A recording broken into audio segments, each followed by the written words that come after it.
2475 US 19 South 242 Bay Aristocrat Village, Clearwater, Florida. Phone 813-536-7293, Sunday, February the 19th, 1989, with Helen Earley of the Oldsmobile History Center. The interview was conducted at Mrs. Smith's home in Clearwater. Tape 1 of 1 tape. Try standing it up too. It's better. Okay. Let's go. So you record nothing meanwhile or something?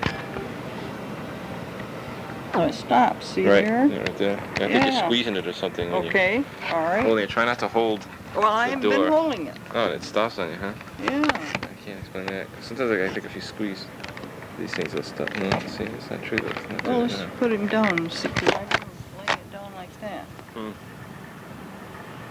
There? Yeah. Yep. See, that's what I mean. I don't know. That's electricity. If it was batteries, I'd say it was weak batteries, but... Now, let's see. It doesn't standing up.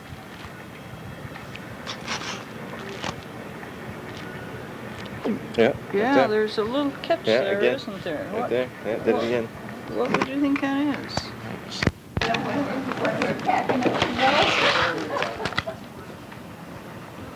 Oh, see, still doing it. I don't know. Did you get it here, man? Let's see how we go. I did it again. I'll just have to keep watching and kind of poke it if it stops here. Just don't understand that. I want to get enough on so that we can make a little introduction after I leave you. So we'll just wait a second here. Maybe it'll work the bug out too.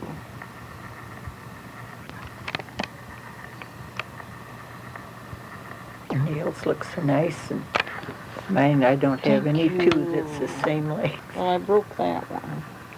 Oh, looks pretty nice. I think you tried to patch him up a little.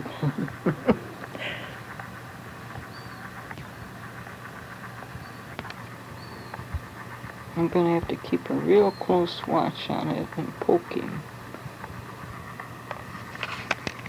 It was in, okay, here we go. Now, Margaret, who are you? This is Margaret Smith.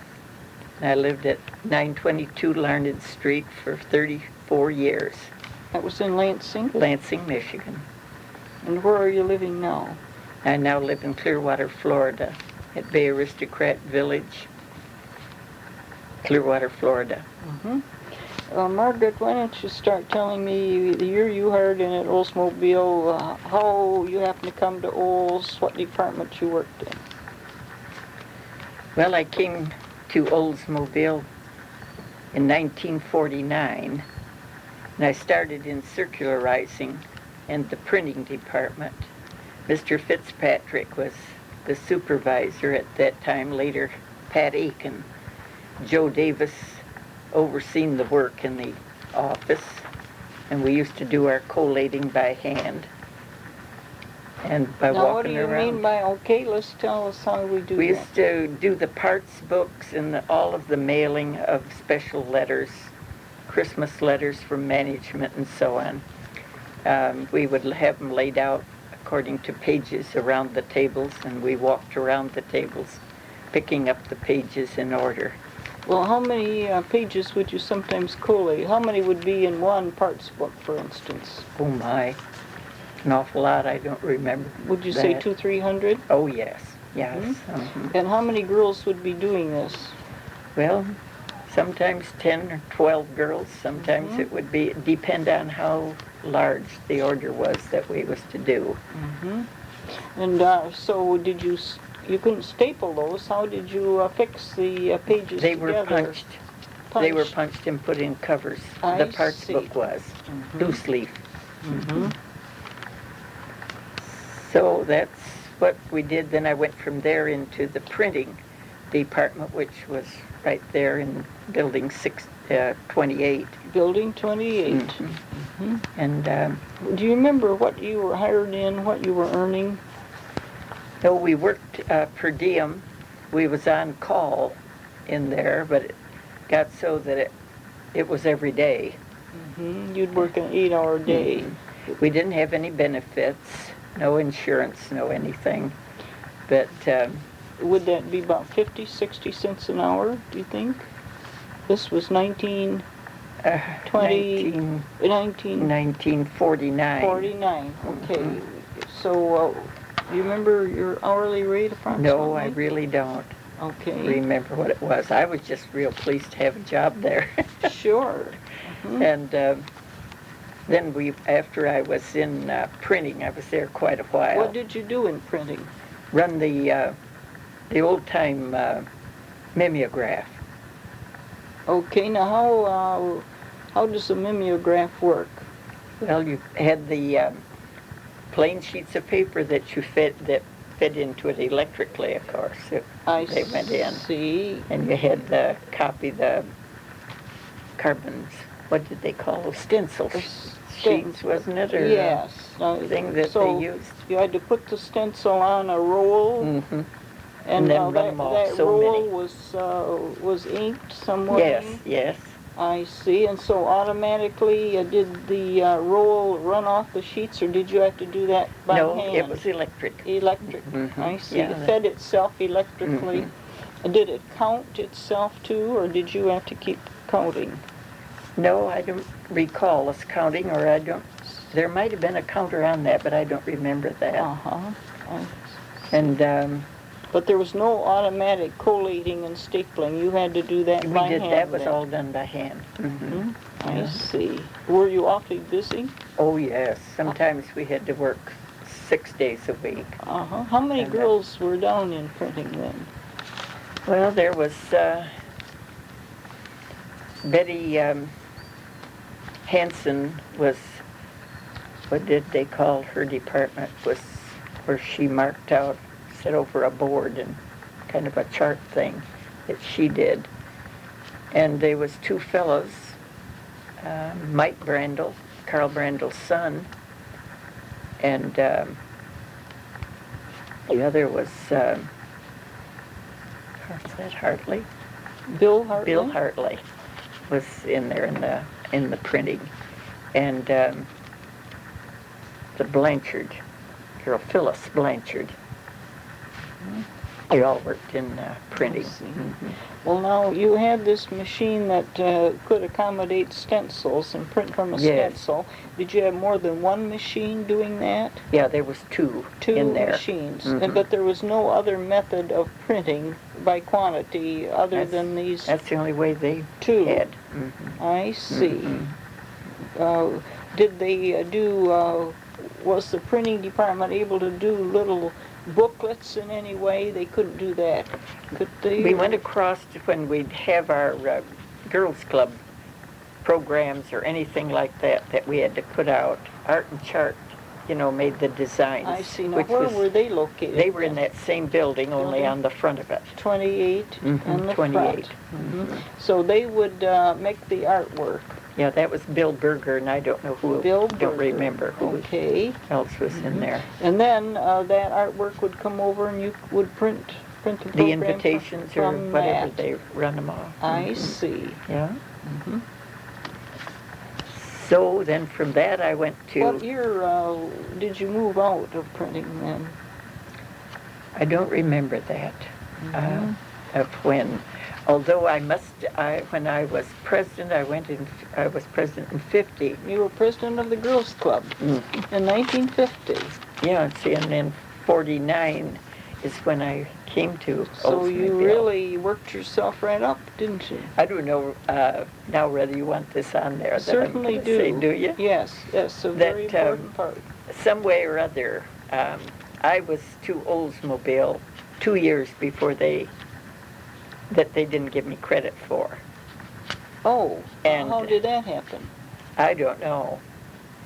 They wanted me to look up old vouchers or something. Well, of course, I didn't have vouchers because you didn't get, you just got paid for the hours you worked in that printing and circularizing place. And So I really was at Oldsmobile 25 years instead of 23, but we never was able to You're a fighter. resolve that. Well, so then you actually came in 48 instead of 47? About 47. I see. So then I was there until I went over to Parts Department. And what building was that in? That was in 62. And that was in 1950 Yes. when, so you were elected president of the Girls Club. Had you worked on committees of the Girls Club? No. How did that happen? The only way that I ever figured out was that because of Circularizing, girls started there. And then when the jobs were available as a stenographer or secretary or whatever, you know, bookkeeping, so on, then they went on the jobs from there.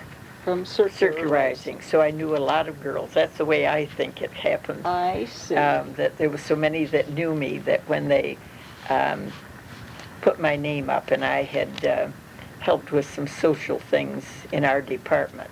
And I think these girls all thought that I was a lot better than what I was.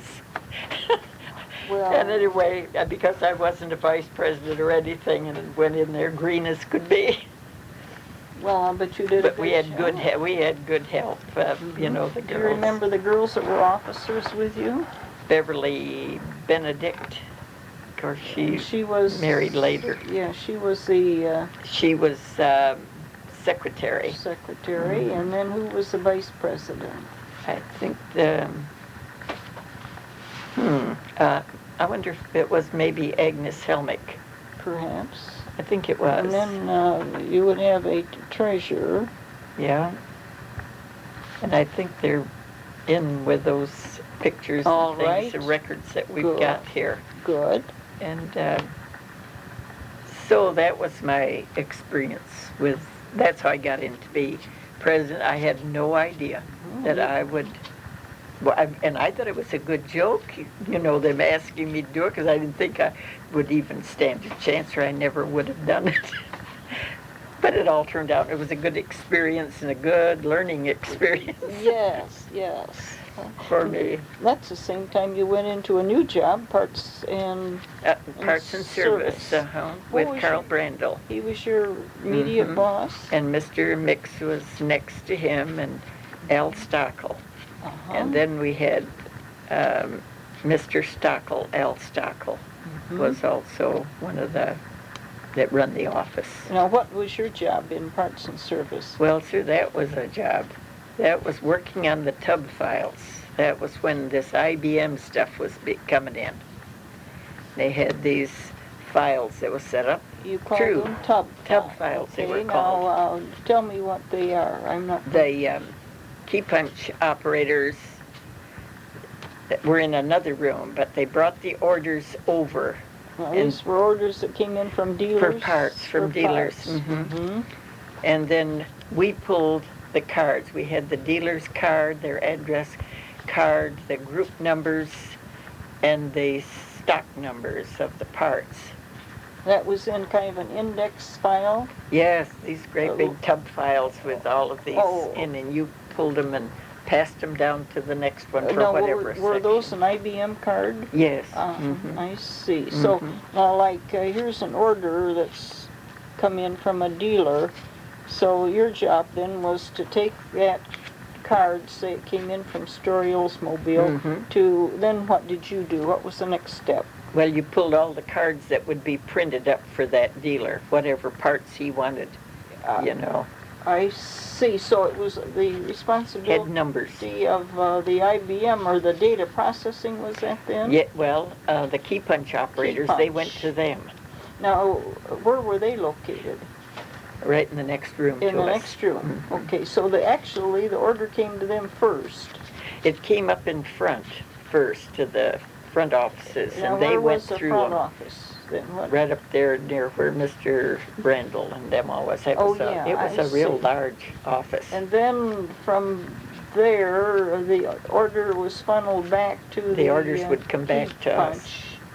And somebody would key punch the orders on... We pulled the right cards, and then we took them to key punch, and I they see. did So, the others. and the cards that you pulled had the right part numbers and group numbers on them, and that was the information that the key punch people Yes. used to put the order into the processing Right. system?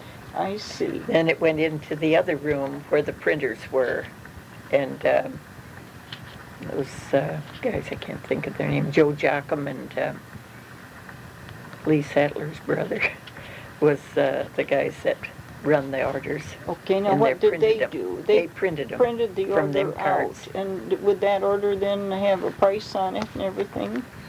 Was that Yes, like an invoice? yes, everything would be on there. I see. And then they must have sent those down to the warehouse, and that's when they pulled them from that. They filled the Filled the order orders. from that. So the parts and service area that you worked in, you was pulling the cards to match the order that had right. come in. Okay. And how long were you there? Well, I was there, I can't remember just how many years on that, because I went from that to proofreading, the overseas orders. That they call that something else. I can't remember what it was. The overseas, they were all typed by hand. They didn't go through with cards. I see. And I proofread them for a long time. Then I received the mail that came into the office. Then they brought in another kind of a file for your orders, like a sortograph. You set in a seat, and then these dealers all had one of these files, and you filed all these orders back into that. Now, what kind of sortograph, and what is that? It was on both sides, and they had flaps. You mean you you know. were seated here? You sat in the middle, and these things were on both sides of kind you. of file, They would move. You could shove them forward and backward. and they were set up alphabetically? Yes. Or I see. Yeah. So, and you had to pull the dealer out? They didn't do that too long. I was on that for a while, but I wasn't on that too long. And then about that time, we started having the new building. 70? No, way out on... The parts warehouse yes, on the parts Plant warehouse, 4. Plant 4. And by that time, Mr. Brandel had retired, and Ken Mix was the head of parts and service. So then your responsibility changed when the Yes. parts warehouse came into being. I see. Lynn, wait, I had a question I wanted to ask you about the parts. Oh, suppose you got an order in that you couldn't tie it up with a group number or a part number. Then what happened? Did that ever happen? I don't recall that. They would be often, we had back orders Yes. that it wasn't in stock.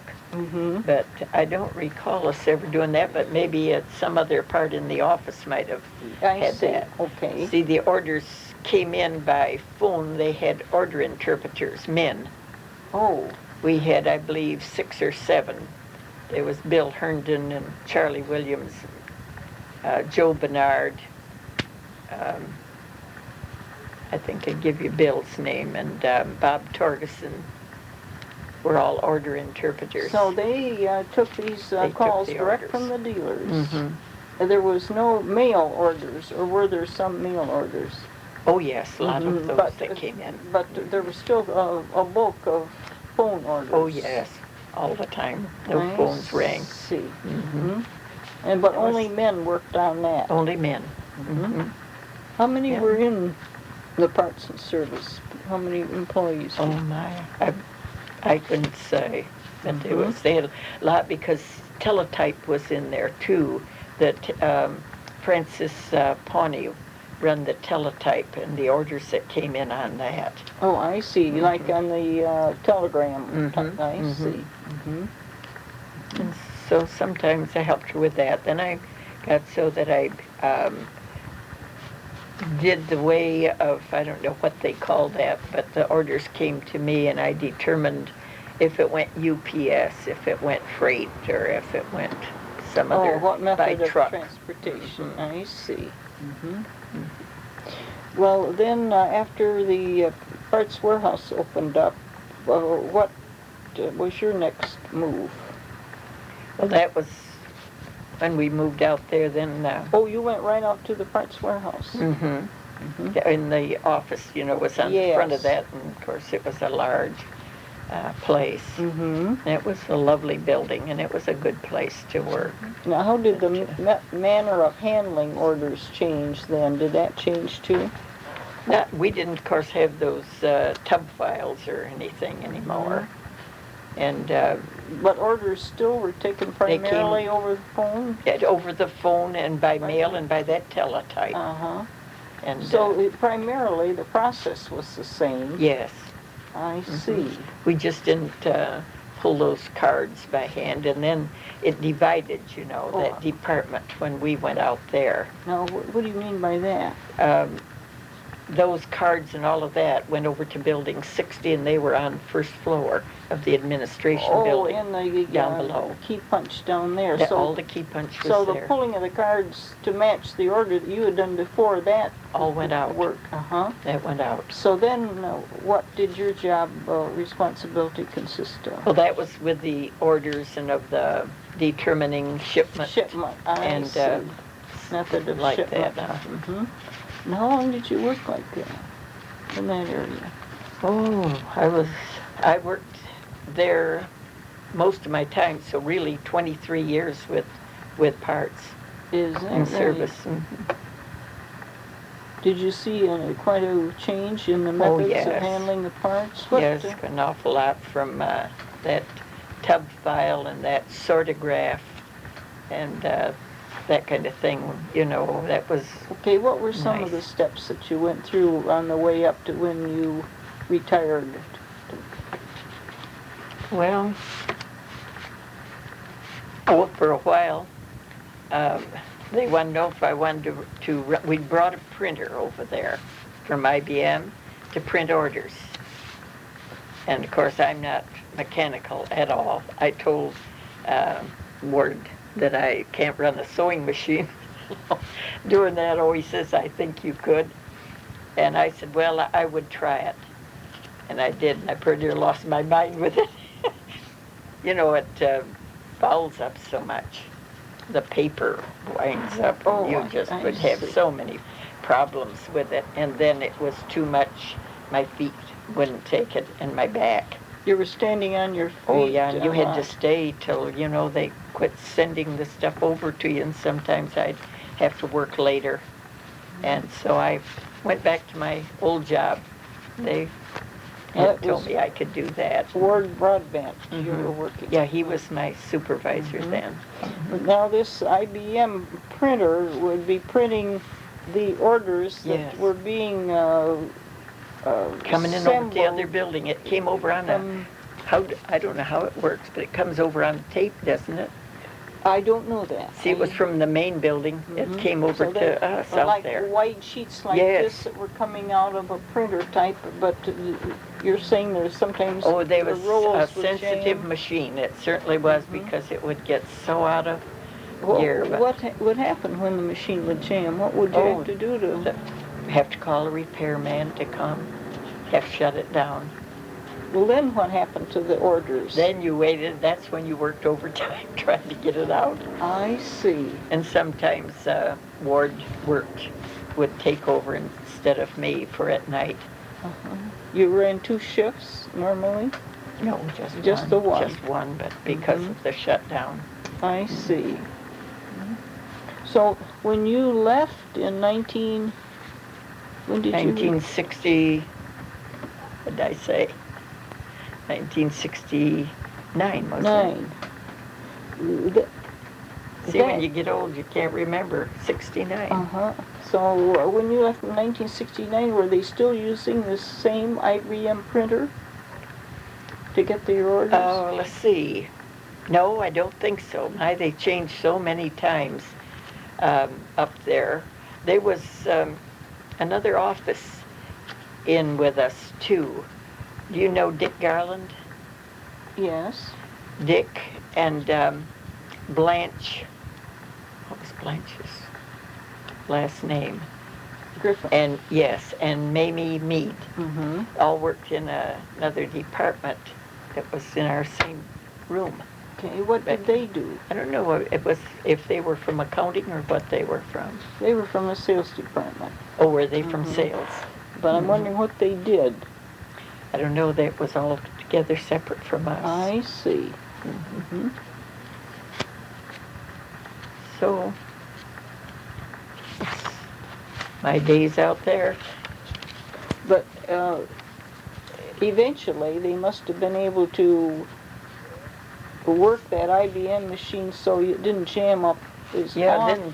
Didn't they get a more sophisticated machine, as I understood some of the girls to say? I'm sure they have. I'm not They familiar. did, and that was all handled altogether different. And of course, Uh-huh. I didn't hear about any such problems as that, Mhm. but they were noisy and clattered away. And primarily, your work was a manual job. I mean, you were doing your things manually. Your Yes, records were everything. kept manually. Mhm. Hmm. Yeah, I see. The last was, when I was there, was in the determining from the, what did they call it, traffic, from the traffic department, because Earl Lewis worked for traffic, and my work was kind of connected. All the bill of ladings and that stuff came to me. Mm-hmm. I see. So That was a little more mechanical, wasn't it? yeah, everything was done, manually, But without any machines, mm-hmm. with that.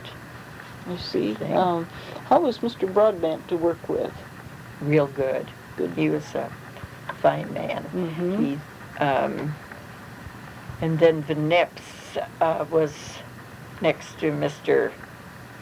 Mix in Mhm. line for Was that Harold job. Van Epps? Harold Van Epps. Uh-huh. How was he to work with?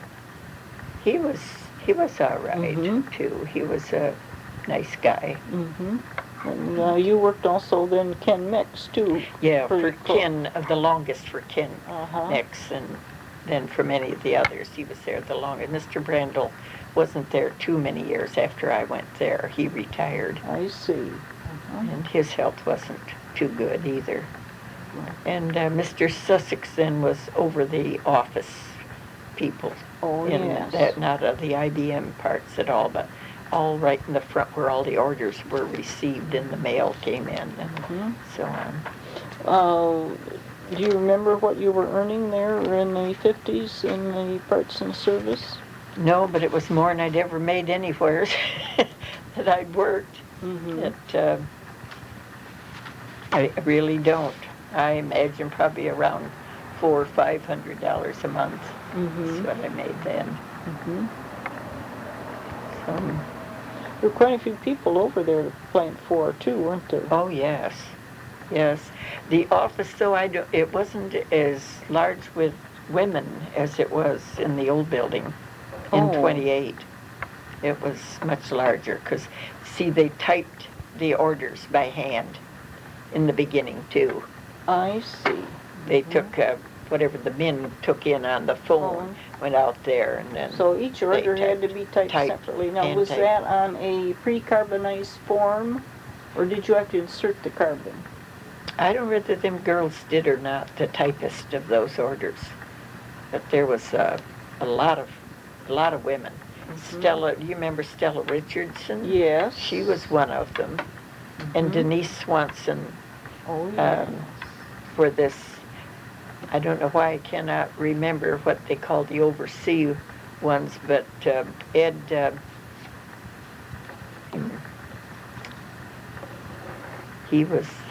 he's here in Florida now. He's the one that Mrs. Swanson was the secretary to him. I can't remember Ed's last name now. Wasn't Ed Finch? No, No. he was kind of I think I had. Oh, how am I going to find it alphabetically, though? Well, that Can't think of it. name may come later. Yeah, it'll come to me, because I've seen him several times since I've been retired. Oh, yes. He lives over by Leesburg. Oh, yes. He was a younger man, but of course, he's retired now too. Well, Margaret, did you retire because you had planned to, or did you accept an offer from the Olds of an early? I was 63. I had worked myself. I'd been working since I was quite young. I had worked for 40-some years, which Mr. I was one of Noah Van Sype, his Van, Harold. He thought that was, kind of unusual that a woman worked that many years, so he had checked up on it. Oh, I see. So he told us. And that just kind of was what I'd done all my life. And then I went to Olds and was there, like I said, would have really been 25 years, but it was 23. And I was at my desk in my noon hour, and Ward came to me and he said, he says, I walk in here and I wonder what on earth, he says, that you stay here. You must have something you'd rather do than sit in this office. But I never thought about retiring. I think what I was trying to do was trying to get my 25 years in, which I did have in, but was not given the credit for it. And, but he said, so he says, he says, have you ever talked with him over there? And I said, no. And I said,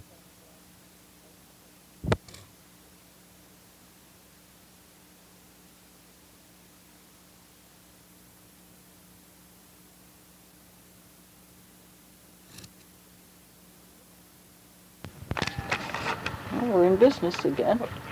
so he says, have you ever talked with him about your retirement over across? And I said, no, I hadn't thought anything about it. Well, he says, I'm not trying to get rid of you or anything, but he said, it just seems to me that at this time in life that he said that you would have something you'd rather be doing than coming here to work. So he says, come on down to my office. So I went down and he talked to me for a while, and then he called up over there. And at that time, so many that had about, maybe 20 or 30 years to go was calling up wanting to know. So they'd kind of quit, giving that information to you. Had to be there long enough to be considering that. So they told him to tell me to come over, which I did. Now, you went over then and talked with, yes. Who did you talk with? Boy, and I don't remember.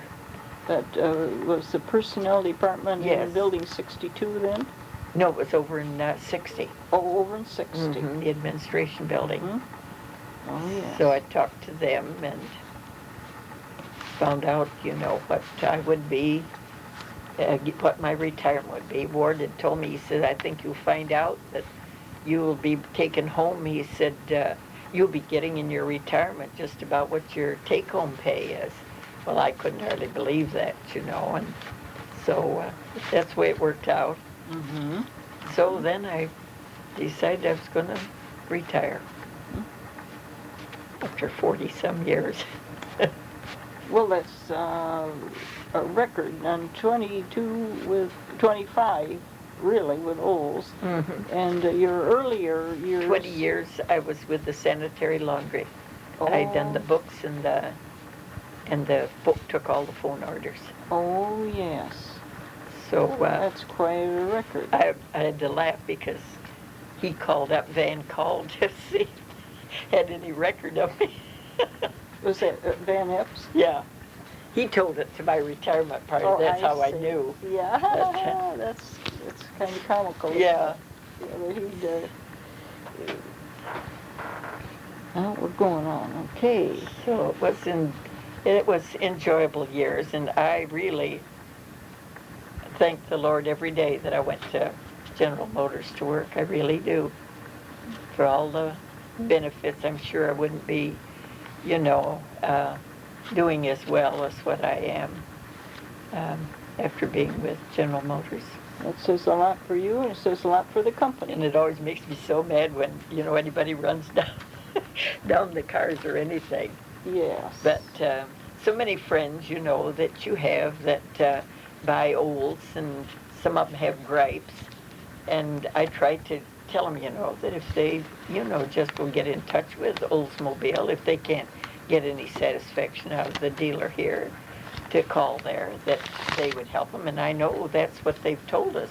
They do. That they would. That's right. They do have a customer assistance program that's even now has 800 numbers that you can call, and it's much more efficient than it was. Yes. It took them a while to get it going, but they certainly, as you say, want to resolve all of the problems.